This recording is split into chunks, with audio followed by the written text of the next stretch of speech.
Wow. You Darvish. That's what we're going to be talking about today. Welcome to The Den. We are a podcast from the Chicago Now website favorite, Cubs Den. You can find us there at www.chicagonow.com/Cubs Den. With me today, I got my good buddy Luis. He writes at the 10-yard line, which is a Bears blog. You should check it out if you are a football fan. And he also is a contributor to Bleacher Nation, which is another great Chicago Cubs blogging website. Luis, how are we doing today, man? Feel great, feel good. Much better that now that you Darvish is officially in the fold. It's crazy, right? We'll get to that. We'll get to our thoughts on the final result there. We've had it's a couple of days here to think about it and ponder the contract, the length, the money, all that good stuff. So we'll get to that.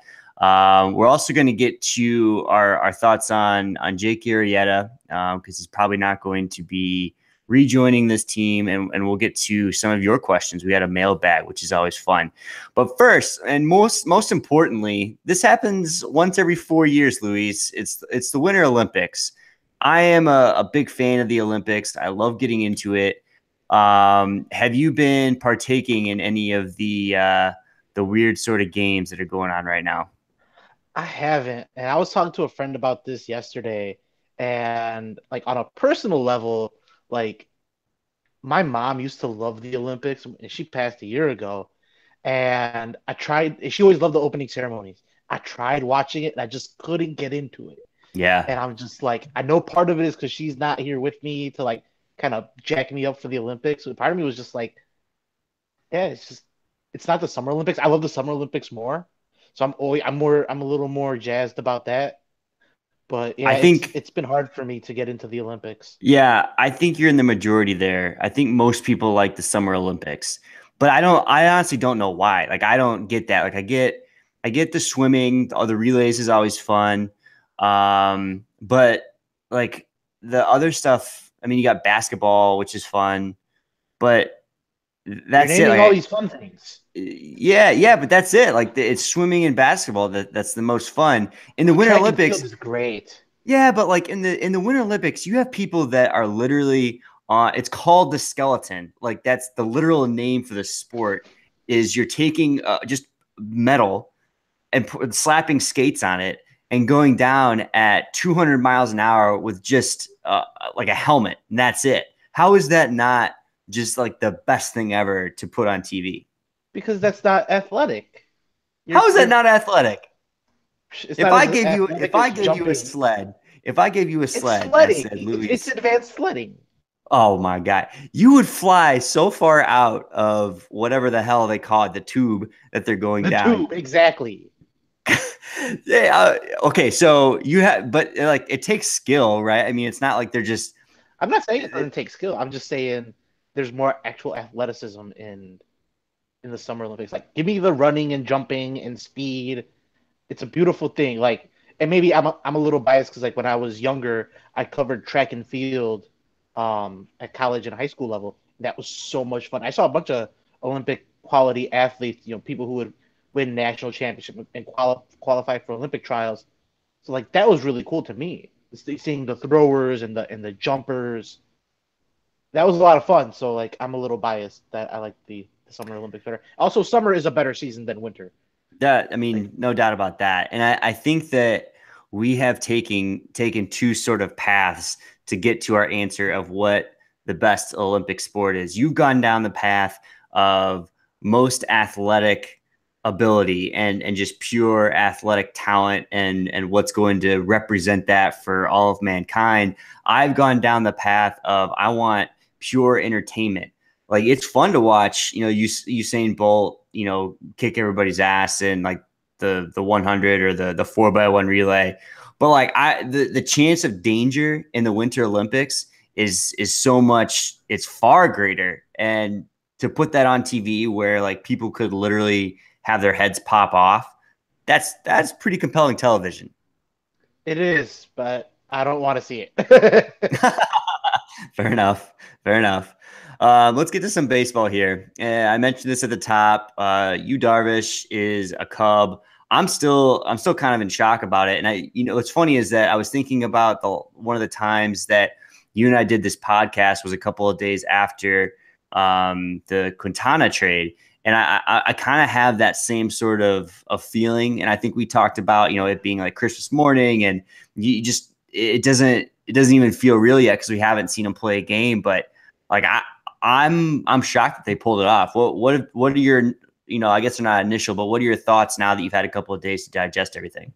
I mean, I'm still digesting it because I mean it's still a little bit of a shock. Look, if you would have told me, November after the World Series ended that the Cubs were going to end up with Yu Darvish, I'd have been like really excited, but also been like, all right, what's the catch? Because I figured he was going to get some crazy kind of deal, 7, 8 years, 25 to 30 million annually, and like that just didn't fit in the Cubs budget in my opinion. I just didn't see where the math added up. Um, so to see Darvish on the Cubs now is a pleasant surprise, and to see a pitcher who is that high a quality at a price less than John Lester annually is an absolute steal and a blessing if you're a Cubs fan. Yeah, it is a blessing. I mean, to be able to, I mean, the free agent um, just market this year has been so weird and bizarre. I mean, to have Yu Darvish sign like at coming up to spring training, like it's so late, and we're just not used to this. We're used to that big domino falling at some point, pretty early on Yeah, in the usually free agent. December. Yeah, and then after that, everything there's just this big windfall of signings. But this year, you didn't have that. You had the monster trade of Stanton, and that was really it. I mean, you had a couple other trades here and there, a couple signings. Guys like Todd Frazier, latched onto a team, but you know Jake Arrieta and Yu Darvish were the prizes of this offseason, and only one of the two is even signed. Like just taking that in first off when they signed him was pretty crazy to think about. And then just thinking about the future, how many times throughout the plan did you hear from Cubs fans, yeah, it's going to be great when KB comes up. It's going to be great to get him together with Rizzo and you have all this young core talent. But what happens with the pitching? We don't have any pitching. We don't have any pitching. And we heard this time and time again when these guys were in the minors and they signed John Lester. And then the narrative was, well, there's still not enough pitching. We have to make sure we're prepared for the future, and it's just never enough. And now, like, there's not a huge hole in any sort of way, shape, or form that I can really think of. You can nitpick a lineup all you want and a roster, but they strengthened the bullpen. They got yet another starting pitcher in less than a year. Their second, 1 and 2 guy in less than a year. They've already filled the void of a former Cy Young winner. Like this front office is really, really hard to complain about. And so just taking all that in and thinking about the position that they put themselves in going into the season, when it looked like the Cardinals and the Brewers were maybe going to take this seriously and go and sign and fill some of their holes. It's pretty crazy how it ended up turning out like this. I'm beyond Yeah. ecstatic. Yeah, you should be, and I am too. I think it's kind of crazy. So, like, a couple things. Like, I remember seeing a couple of stats from St. Louis talking about how the Cubs have only had like 30 innings of homegrown pitching, which, oh my God, ooh, boogeyman, you should be scared of that. But that also speaks to how good the Cubs have been, how fortunate they've been in getting talent from elsewhere. That's good. I mean, that's good scouting. That's good development. Kyle Hendricks isn't technically homegrown, but the Cubs developed him in his formative years. Jake Arrieta, same way, not homegrown, but the Cubs formed him in his developmental years, and they've done really well in free agency. They haven't had big free agent whiffs in the pitching department. So you've signed Lester, they signed Jason Hamill, who was a respectable starting pitcher. I mean, even the Scott Feldman year was pretty remarkable. So yeah, the Cubs haven't produced a homegrown starter that they've drafted or signed out of in the international market. But that also shows you how well they've done in trades and in free agency. So like pick your poison. Like, oh, the Cubs haven't they don't have a homegrown starter, but they've also been able to hit on free agency in a way that I can't remember a team that's done as well. Yeah, and they've had misses, right? I mean, it's not like they've been perfect every single time, but the misses they've had have been very, very minor, and they've made those deals going into it with their eyes wide open of like, look, this could be really, really awesome. It could not pan out, but the risk is so low. Like, why don't we take a flyer? And those are the types of things that you like to see. What you don't like to see is like you were saying, the big swing and misses. Guys that they come in and don't perform from a pitching perspective. And you can talk about on the other side, guy obviously, Jason Hamill, like that's the big glaring one that you can look at. But even then, at the time of the signing, it was right. You can't really, poo poo on that signing during Yeah, it that was a time. good process. Right, right, and that's what you want. I mean, and like it's all about process with these guys, and that's what's been cool to see is that they've stuck to that. Like we heard 5 years ago that the plan was going to be that they were going to draft offense and they were going to trade or sign in the free agent market pitching, and they've done exactly that, and it's worked out extremely well. Who knew that having a plan and sticking to it would work out? Right? What a concept. Yeah, yeah. None of this pivoting crap. We're gonna ride it out no matter what. But yeah, man, I'm so excited. It's gonna be really, really awesome to see this lineup. And I was thinking, I mean, is there a better rotation in the NL right now? And right now, no. Yeah, unless Jake Arrieta signs while we're doing this podcast with the Yeah, Nationals, there's not a better rotation.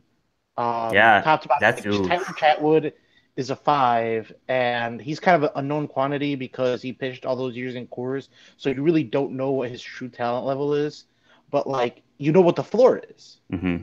So if he is what he was in Colorado, and he's probably going to be better than that because he's not going to be pitching in Coors, so you kind of know what the baseline is, Yeah, didn't especially I if he remember I starts remember out. seeing I remember seeing Chatwood having like crazy crazy numbers on the road like that. Yeah, he's got That's crazy road splits. Yeah, and I mean that's what I guess you would expect from just being in Coors Field. And Um, he's used some of his pitches differently. It's something that I've been kind of looking at. Is I was just like, what makes him different? And like he uses some of his pitches differently. Um, I really want before I dive too deep into this, I still have some more research to do. But I noticed there were some changes and it makes you wonder like why isn't he maybe as confident in this pitch? How much is this pitch getting BABIP'd? This Coors fan, Coors, we talk about Coors as like this, home run paradise, but like it's a BABIP paradise. You're talking about so guys talk that talk about BABIP real quick, 'cause I don't think that that's a super common term in the baseball world. so Well, for batting for the average casual fan. so batting average of balls in play. Like what is your batting average on the balls you actually make contact with? So like the normal BABIP ball, BABIP rate, it swings between like 290, 315. At Coors, it's generally above 350. So balls in play at Coors, you're basically batting like Tony Gwynn. Yeah, So um, that's gonna hurt any pitcher. yeah, So it's not just the home runs. And BABIP is not only does the ball hang up there for a while at Coors, there's also so much space to cover for outfielders. It's a difficult place to play defense. And hmm the Rockies, other than Nolan Arenado or whatever his name is, um, other than that guy at third base, they haven't really had great elite defensive players. yeah. Um, yeah, I mean, Chatwood's gonna be really interesting this year, but like you said, I think the opportunity to be with this coaching staff and to not be at Coors. I mean, he said it's just setting himself up for success, and it'll be interesting to see what happens with that. Yeah, But going back to that question of the better rotation in the NL, when you said what you did about Jake Arrieta going to the Nationals, like that's really the first time that I thought about it, in that context. Like I've thought about him, that's obviously a pretty good free agent destination. But dude, that's scary to think about in the playoffs, if they get good yeah, Jake. yeah. That front three in a playoff would be really scary. I mean, we've seen Jake. Like Jake, he might come back to the pack as a starter, which is probably why the Cubs weren't so gung ho about signing him. But like in a one game situation, that guy is nails. Yeah. He he throws everything at you, and he grinds out 5 6 innings. If the Washington bullpen is as good as it was in the second half, I mean, theoretically, if he signs there, you're gonna get 6 good innings out of Jake, and then you're gonna hope that you get to someone before you get to Doolittle. But Yeah, um, and it's funny too to think about. Like I don't like to talk about the like a guy's um, mental state a lot when it comes to like the game, because every single person in the sport is a completely different individual and people are going to behave in different ways. And so I don't like clumping them all together that they're like, oh, they're like this guy. But it's really, really hard not to think that way when you talk about dudes like Jake Arrieta and John Lester, guys that just like go out there and they can like just shut out. Like they might have bad games, and most of the time it's just physical. Like they're feeling tired, they don't have command of the pitch, and they can get lit up. But there's no guys that you would have more confident going into that situation of, like you said, like a 1 game playoff than dudes like Lester and Arrieta. And the Cubs had two of those types of people that just, like you said, they're nails. They go into a game and you don't really worry about the fact that they're going to show up from the mental perspective, because all they want to do is just murder the other team. And that's going to suck, not having like back-to-back dudes that are like that. And maybe there's guys that maybe can fill in that role from the rotation perspective. But that was always really cool for me to see, especially in the playoffs, to know that, back-to-back, you're going to have these dudes that are just going to want to go out there and they just want to kill the other team. I don't want to put this on you, Darvish, but I really think he can be that guy. I think I mean he's totally different cat than those two guys.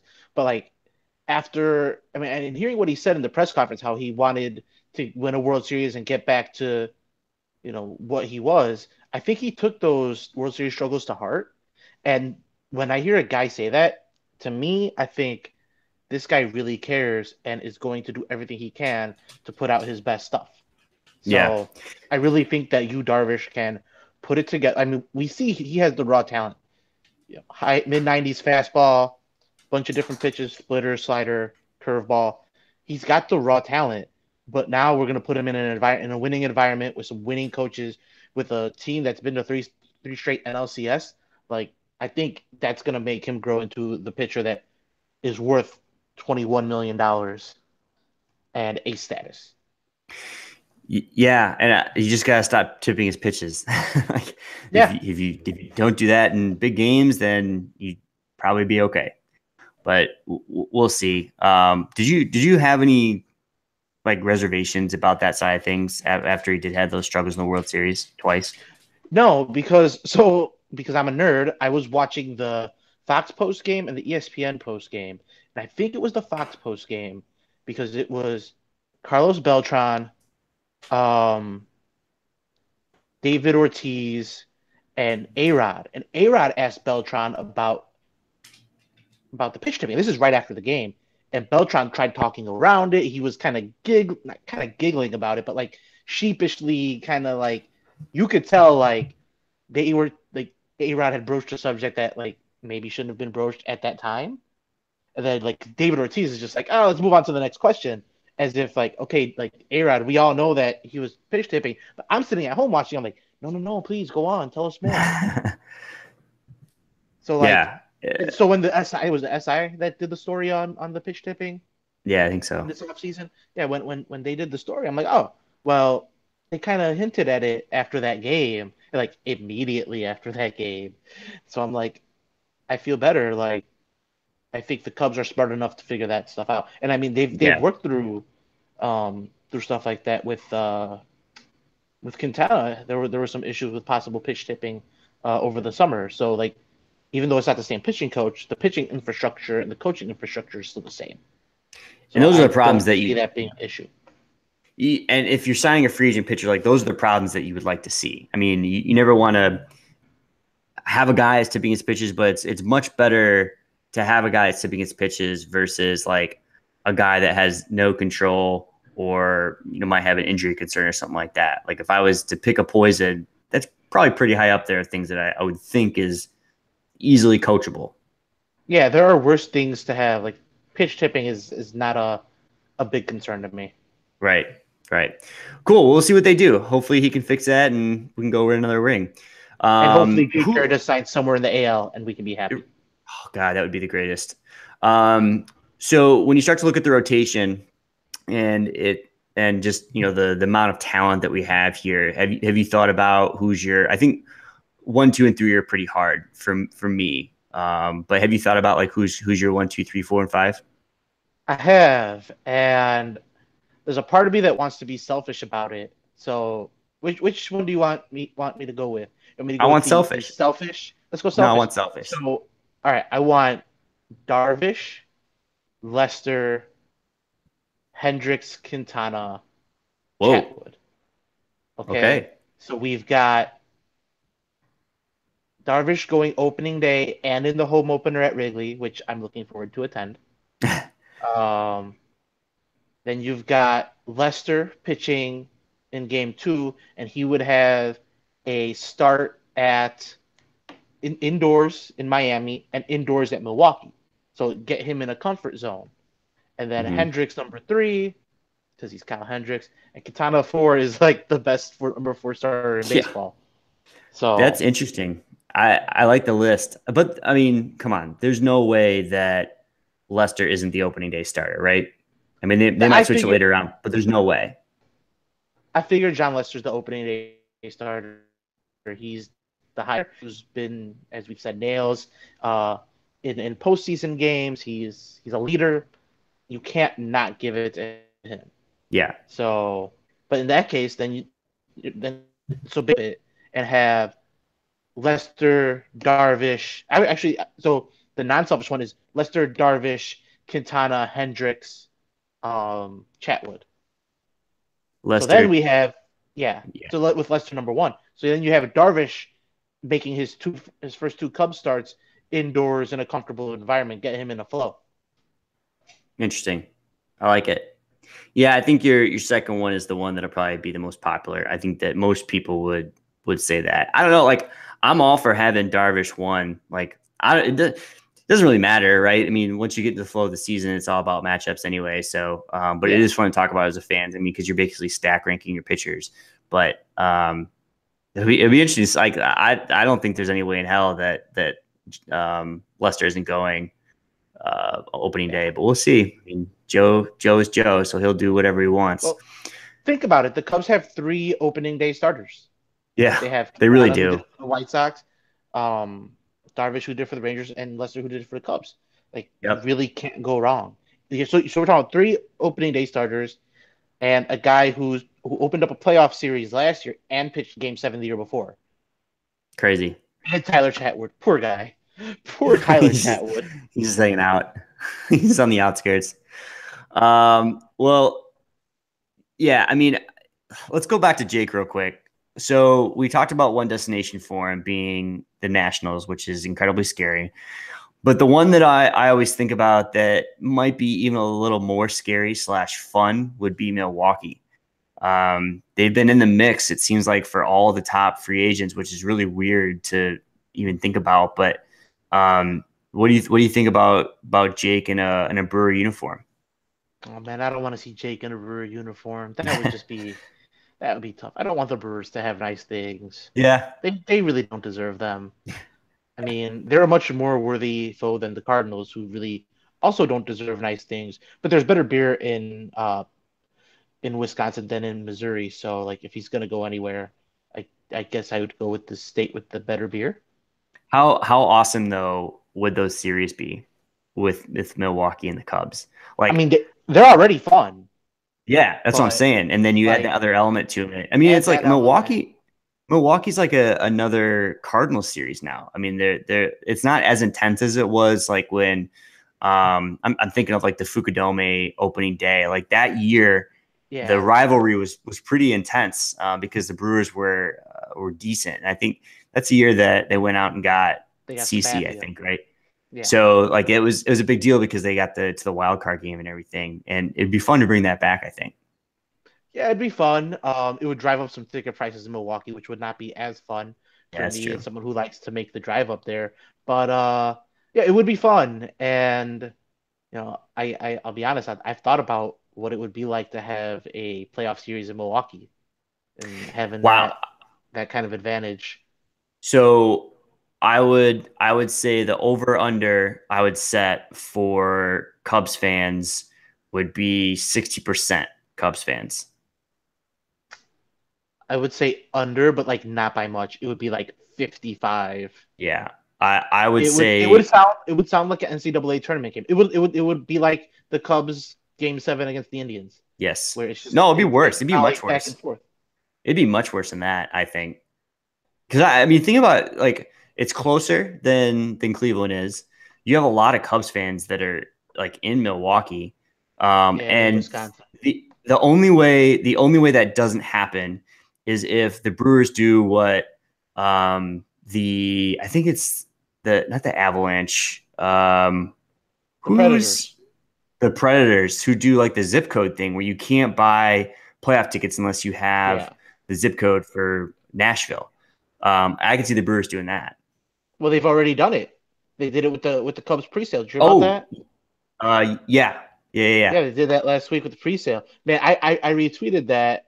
I co-tweeted it and I mentioned the Brewers. I'm like, man, you guys are gonna be so surprised to see how many Cub fans live in Wisconsin. And I had so many Wisconsin Cub fans like, you need a hookup because like I'll get the tickets. And I'm like, I don't need a hookup. I'm like, I'll wait till they go on sale. But I appreciate that, Yeah, and that's the joy of Cub fans. Is just like they're always willing to help each other out for stuff. So that's yeah, totally true.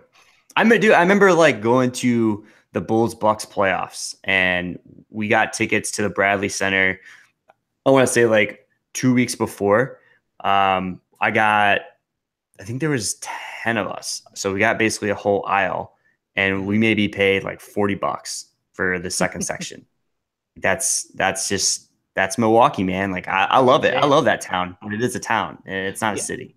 that's the thing about Milwaukee. It's just like so, and I know you noticed on social media, like they've been really pumping that Cubs Brewers rivalry, Yeah, but like Wisconsinites are so friendly.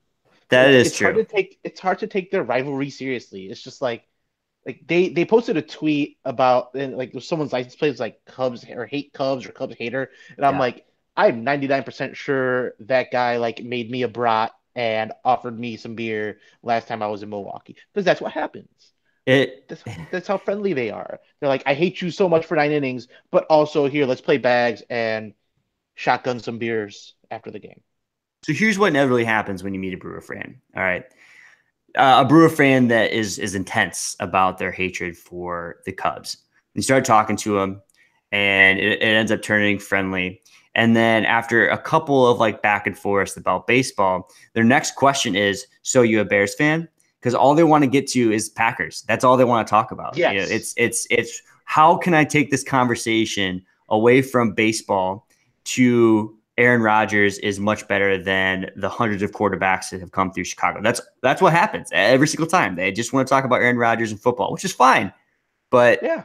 look, it's baseball is a superior sport, I It's think, like and I know that. it's like talking with Knicks fans or Mets fans, and they always want to. Or I don't know, it was talking to Knicks fans. They always want to bring up the Yankees, and it's just like, whatever. No one cares. We're not talking about the Yankees. You're Right. also you're stuck with the Mets and the Jets. So like, don't tell me about how great New York is.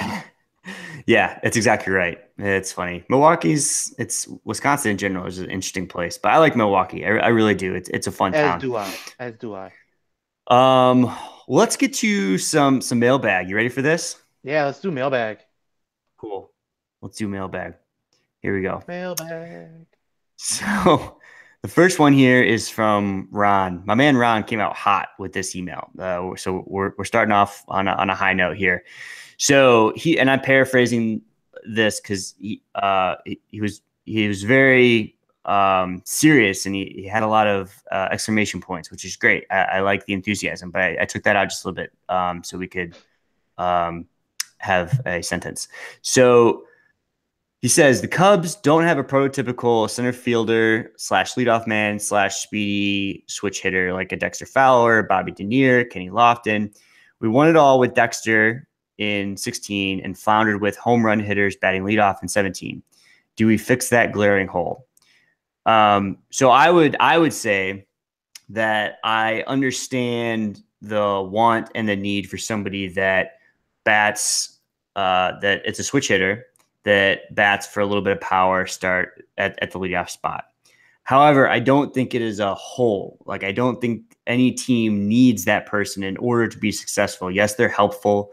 Yes, you would like that person on our team. But name me a guy that's a free agent right now that is as good as Dexter Fowler was at that time. There isn't a guy. Like, there isn't that guy that's a switch hitter that is going to come in that's going to give you the speed. Like, you want Trey Turner. That's all you're saying, is that you want Trey Turner on your team, which is you're just not going to find that guy. And I don't think that you need it. And I don't think it's a whole. I think there's other guys that can fill in the leadoff spot. We don't have to take this historical approach of you need a speedy guy up top that has to do X, Y, and Z in order to be successful. Like, you can bat people that maybe aren't the stereotypical leadoff guys and still win games. Joe Maddon has shown that he's going to do whatever he wants with the lineup, whether you like it or not. So I don't know. I don't think that is a glaring hole. I don't think that's something that they really need to address going into the season. What do you think, Lou? So here's how you solve the leadoff man problem.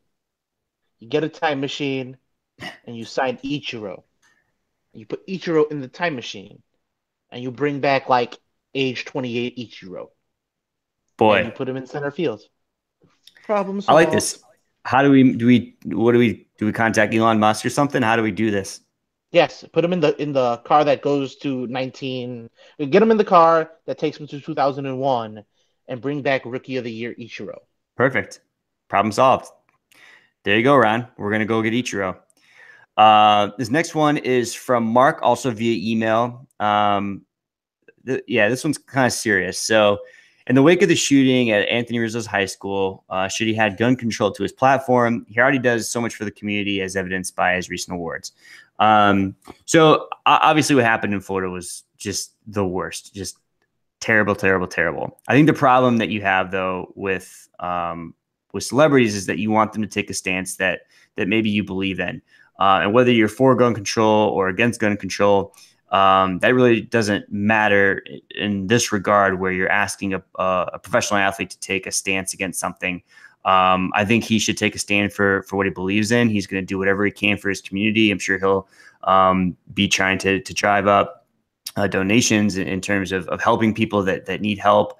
But I don't know if this is something that he's going to, just go balls out and say, what he wants about gun control. I don't think that is something that he'd even be comfortable with, right? I mean, I don't know. That's such a hard question. Yeah, that's the thing, is like, I would not push an athlete or a celebrity to take a stance on something that they might not be comfortable with. I mean, I don't know Anthony Rizzo's views on gun control. I don't necessarily care to know, because he's not necessarily in a position to make a change. I think as a society that we lean too much on celebrities to form our narratives and to form our opinions, and I mean that's how we ended up with the president that we did. And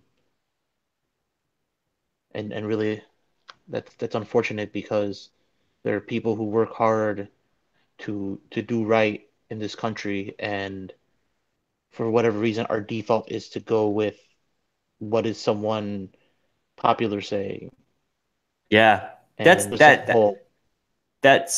it right there. I mean, you nailed it. Where like you and I are in a group chat with some people that we're friends with, and one of the guys said it perfectly. I think one day we were talking about, I think, something similar to this, where it's like, look, these guys are millionaire athletes. You have nothing in common with them other than the fact that they play the sport that you really like to enjoy. So who's to say that they're going to believe all the same things that you are?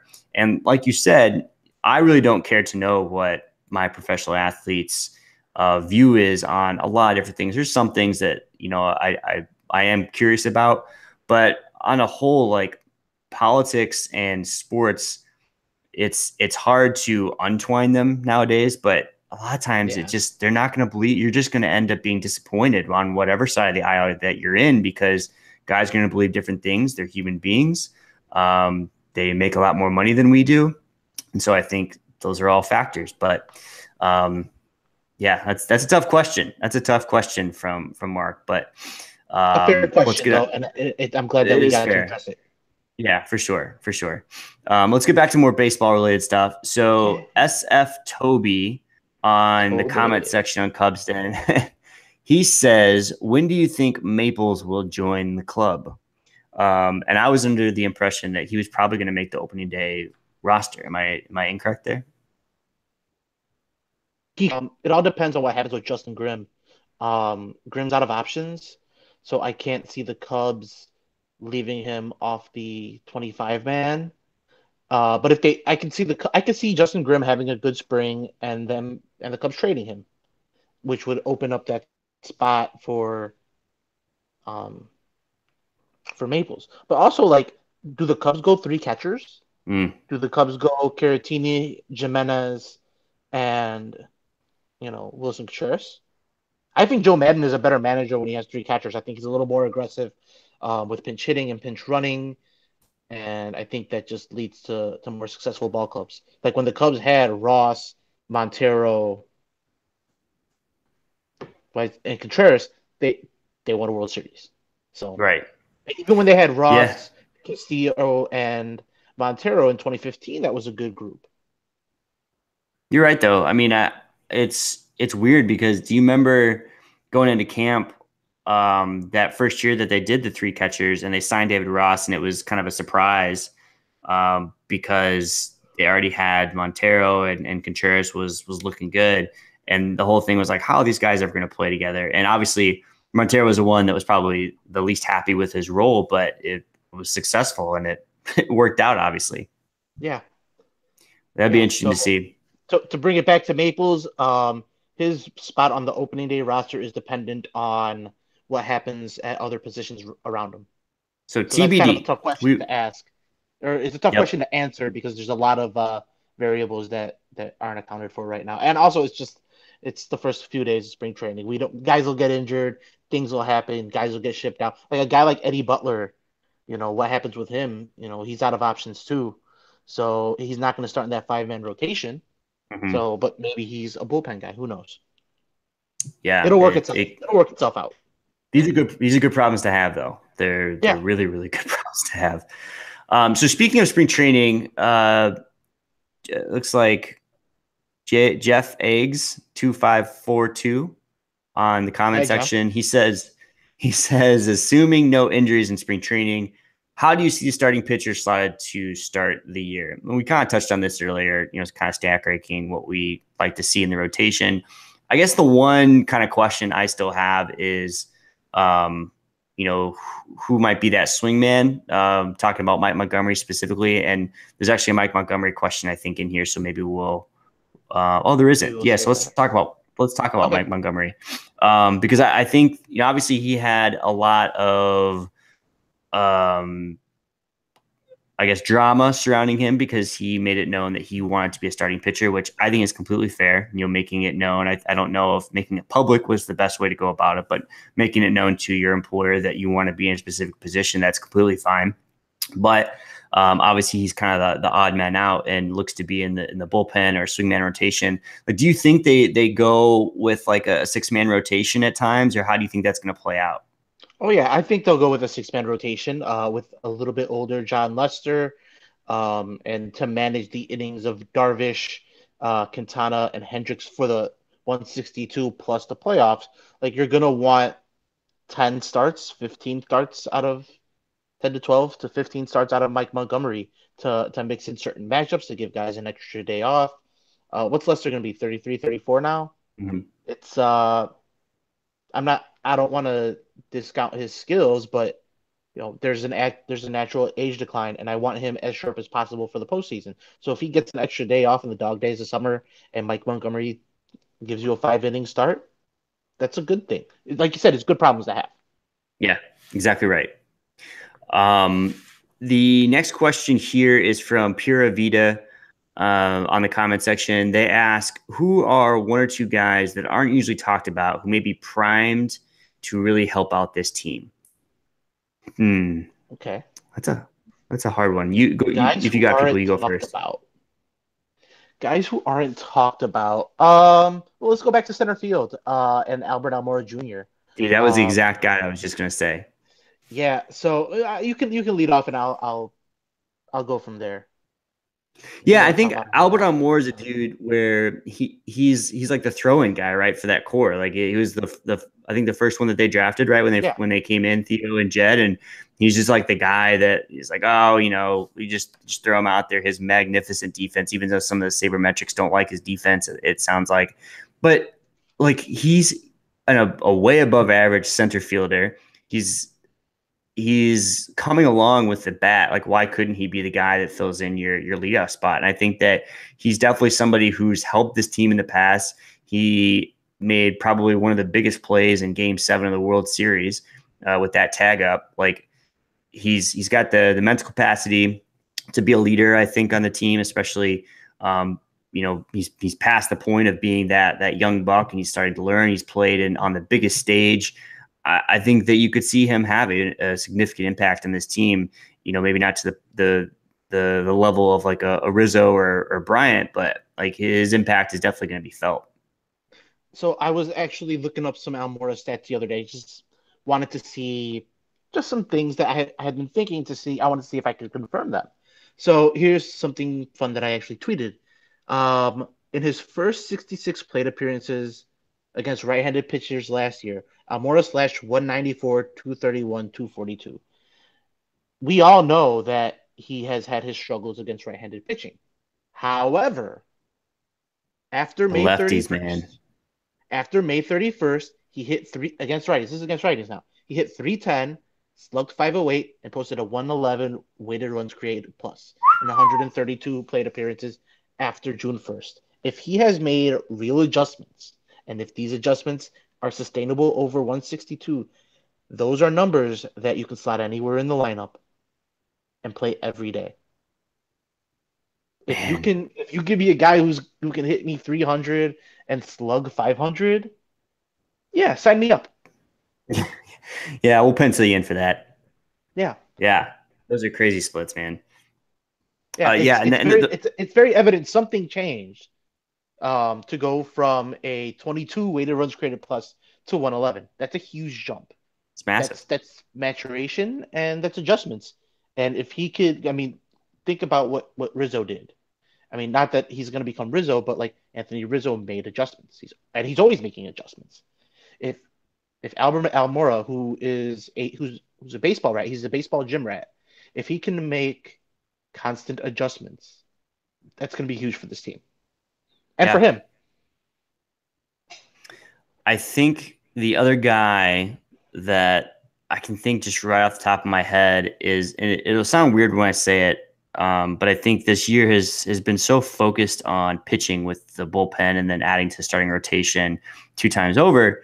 I think Kyle Schwarber is a dude that, yes, everybody knows who he is. Yes, there's a lot of opinions on either side of the coin, but I think he's or at least the offense maybe in general is getting forgotten of something to really discuss. But Schwarber can put together some if he can put together anything resembling what he did in the World Series from like a hitting perspective and do it on a more of a consistent basis, like that's going to be such a huge bat to have in the lineup. And the same thing with Hayward. Like there's a lot of question marks, I think, around that where you want to hope for the best, but there's a possibility of things going wrong. But getting back to the question, the guys that could help the lineup that maybe aren't talked about a lot. I'm probably cheating with the Schwarber answer, but definitely Almora.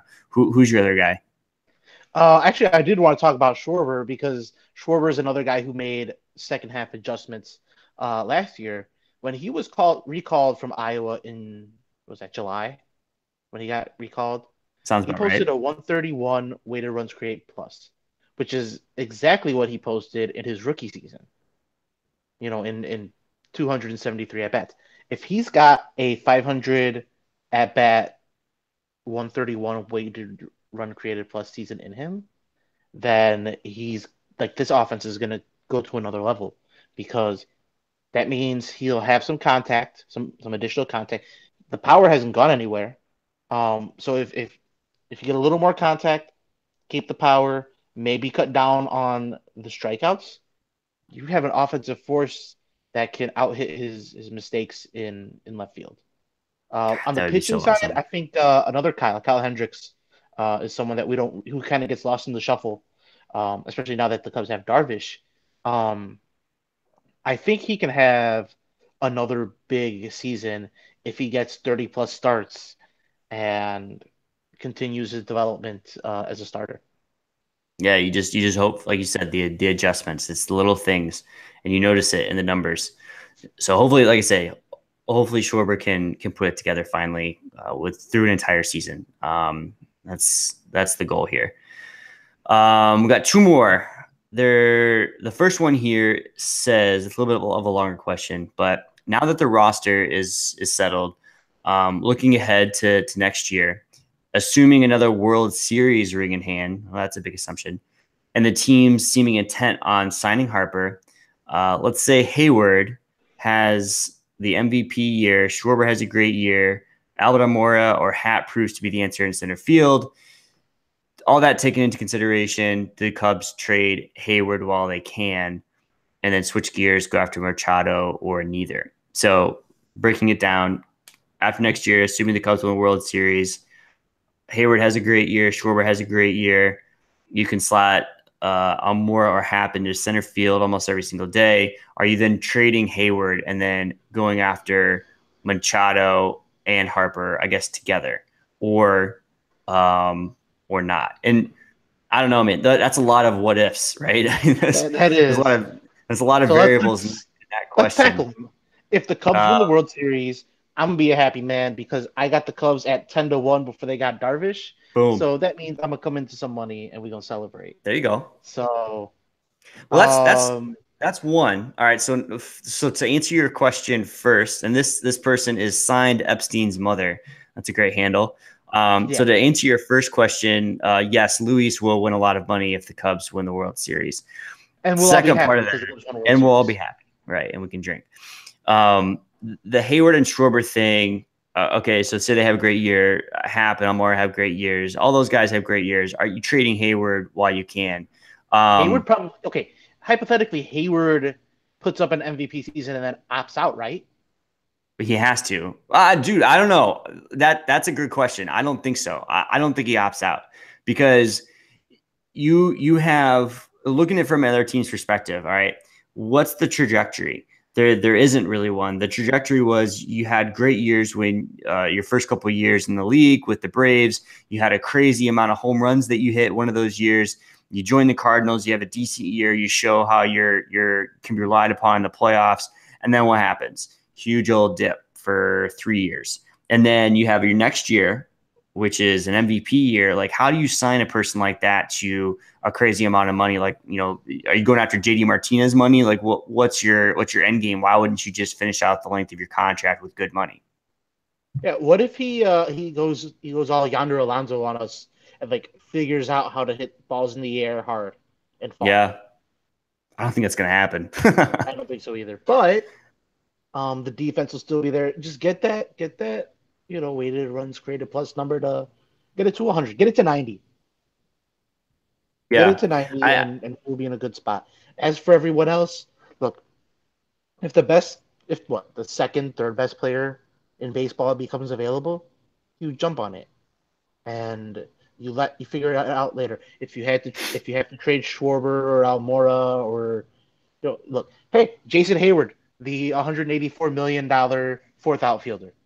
That's fine. I could deal with it. I Prove mean, I yourself. absolutely can. I've been saying it forever. I mean, look, yes, it is a quote unquote bad contract right now. There's no getting around it. Like he's not performing to the level of what we tried or what we signed him for. That like we talked about before. Like you and I are in agreement on this. Like it wasn't a bad signing. Like that's what it took to get the guy at the time. But I don't think he's opting out. Like the dude's going to make over 20 million for the next what Unless, 4 or 5 years, right? unless, see, here's what I was thinking, and it's a thought that I've had for a while. This guy clearly loves playing in Chicago. He Mm-hmm. loves his teammates, and he loves the front office. Like I remember Don't when say he it, said Lou. He's not taking the discount. he takes the discount. No, He no. signs the deal with the devil, and he goes, you know what? I want to rework my contract. And yep, I'm calling it now. I'm calling it now because he's that kind of personality where it's just like you know what it reminds me of? It reminds me of something Shane Battier said about playing with LeBron James. And Battier, obviously a different player, but similar mindset where he said something like, I'd play anywhere with LeBron, except maybe Afghanistan. It was something like that. Like it's like he named some foreign countries. Like I won't play there, but like Cleveland, he wants me to go to Cleveland. He wants me to go to Toronto. Wherever he wants me to go, if I can still play, I'll go play for him. Like I can see Jason Hayward being like that with the Cubs. Just like whatever this front office wants me to do, I'll do it. I mean, look, I mean, it's a good thought to have, I guess. You like to think that a guy like that would. It's not even I was gonna say integrity, but it's not integrity. It's dumb. It's just stupid. Like It's from selfless. it is okay. Selfless, and stupid. I think are one and the same. When you start talking Yes. about like taking a contract discount. Plus, I mean, look, the Players Association would. I mean, he would get TP'd every day for the rest of his life. At the very minimum from the Players Association. Like, you think they're going to let him do that? Like going into a pretty what seems to be gearing up to a pretty stiff contract negotiation. I don't know. that seems like a No, pretty big risk. I mean, I'm not saying it's realistic, but I can see it. Okay, that's It's fair. like Rainier Wolfcastle in The Simpsons. Like, how do you sleep with yourself on top of gobs of butter? And even though Hayward would opt out, like they still gave him what 50 million up front, basically. Yeah, He's not gonna be yeah. poor for it. No, I mean, I don't think any of these guys should be poor, but I mean, look, you can either make 20 million for the next 5 years, or you could, make 10 million. It's an easy choice for me. Yeah. Would you rather say take 10 million and be happy, or be take 20 million and be like, I'd rather be happy. Boy, I don't know. I think my answer to that question would be I would want as much money as I could so that I could live as comfortably as I wanted after I played the game. See, but that's why I'm a crazy person because I would gladly sacrifice cash for comfort. I don't know, man. I'd be pretty comfortable if I had $20 million a year. I don't see. I don't think I'd be there's. comfortable if I had 10 too. So I think from a fan perspective, like, yeah, like I would totally be on board with that. But it's also like completely not something that I would ever do. And so I can't, like, even in good conscience, cheer for that because I know how dumb it is. As a former journalist, I can comfortably say I have done it. That's basically what the industry was when I was in newspapers. It was just like, okay, like you're not gonna make crazy money and you're not gonna live lavish lifestyle, but you're gonna be in a profession that you like and you're gonna work weird hours, but it's either this or what are your alternatives? Like my alternatives coming out of college were like I worked construction for a little while. I hated that. I'm like, get me back into newspapers. Like the money was good, but like get me back in a newsroom where I could chop it up. Man, you're a better dude than I am. That's for sure. Hard labor is not for me, man. It Oh, just isn't. I don't think it's for me either, dude. I'm not about that life. All right, so last one here. This one's also from signed Epstein's mother, and it asks if the Cubs signed Ditka, what would their projections be? And I think this is a fair question because I think you and I have talked about Mike Ditka before. Um, Yes. I think that they would bring their projections way down. What say Yeah. you? So I don't see like him as an impact hitter. I see him slashing 069, 069, 069. And that's not a good weighted runs created plus number. Um, I see him like if he was a pitcher, he doesn't have an arm, he doesn't have a body. He'd be hurt within like a start or an appearance. And his managerial skills are questionable considering he won just one Super Bowl with a bunch of Hall of Famers. It just makes me so mad. I don't I like I like we're from Chicago. We're supposed to be all in on Ditka, and he's kind of transcended what it means to be a hero in Chicago. but I don't get it. Like, I don't understand it. I've never I gotten it. never got it. No, I never got it either. Like, you and I weren't around for the 85 championship. So maybe there's some of that where it's just, it's something that's passed down, like the Harry Carey thing for people that weren't around for him. But I like looking back on it and knowing the history like we both do, it doesn't make any sense why the man is so like, first of all, he's dumb. Like, he's just a dumb guy. Like, if you've ever heard him on, I don't even know if he's on those pregame shows anywhere, but like He doesn't do TV anymore or he has radio. he didn't have like an intelligent Coherent thought thoughts. for 2 years. It was Yeah. like somebody told him in his ear who the guy was that he was supposed to be talking about, and he just threw out just generic football stuff like, "Oh, great player, fast, like I gotta steal that inside linebacker if they want to win this game."